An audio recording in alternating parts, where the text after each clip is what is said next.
Football কি কেবলই মাঠের কৌশল, নাকি এর পেছনে লুকিয়ে থাকে অলৌকিক কোনো ভাগ্য?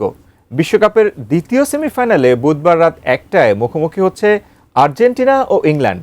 তবে মাঠের লড়াই শুরুর আগেই ফুটবল বিশ্বে তোলপাড় ফেলে দিয়েছে ম্যাচ পরিচালনার দায়িত্বে থাকা এক রেফারির নাম। মার্কিন রেফারি ইসমাইল এলফাতের বাঁশি বাজানোর রেকর্ডে লুকিয়ে আছে লিওনেল মেসির অবিশ্বাস্য অপরাজেয় রূপকথা। ইংল্যান্ডের বিপক্ষেও কি বজায় থাকবে রেফারি এলফাতের সেই মেসি ম্যাজিক? বিস্তারিত জানাচ্ছেন বদিউজ্জামান মিলন। বিশ্বকাপের দ্বিতীয় সেমিফাইনালে বুধবার রাতে মুখোমুখি হবে আর্জেন্টিনা ও ইংল্যান্ড। এই ম্যাচ পরিচালনার দায়িত্ব পেয়েছেন মরক্কো বংশোদ্ভূত মার্কিন রেফারি ইসমাইল এলফাত। তাকে দায়িত্ব দেওয়ার পরপরই নতুন করে আলোচনায় এসেছে লিওনেল মেসিকে ঘিরে একটি চমকপ্রদ পরিসংখ্যান।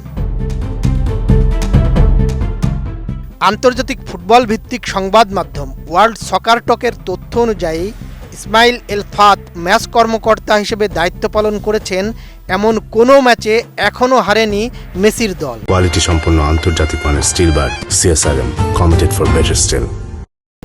এ পর্যন্ত এলফাতের উপস্থিতিতে মেসির দল 5টি ম্যাচ খেলেছে এবং 5টিতেই জয় পেয়েছে। এই তালিকার সবচেয়ে স্মরণীয় ম্যাচটি 2022 কাতার বিশ্বকাপের ফাইনাল।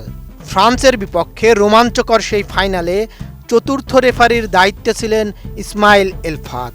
টাই ব্রেকারে জয় পেয়ে সেবার বিশ্ব চ্যাম্পিয়ন হয়েছিল আর্জেন্টিনা।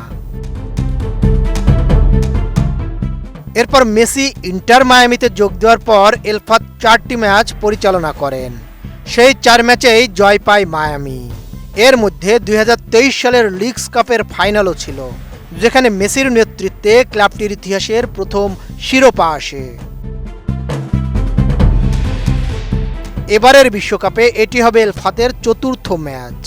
এর আগে তিনি গ্রুপ পর্বে জাপান, নেদারল্যান্ডস ও স্পেন উরুগুয়ে ম্যাচে দায়িত্ব পালন করেছেন।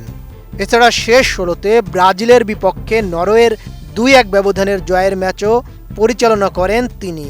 তবে এই পরিসংখ্যান কেবল অতীতের একটি কাকতালীয় রেকর্ড। ম্যাচের ফল নির্ধারণ করবে দুই দলের পারফরম্যান্স।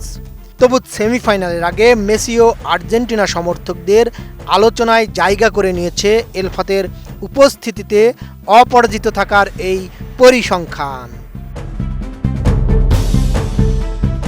বদিউজ্জামান মিলন, এটিএন নিউজ।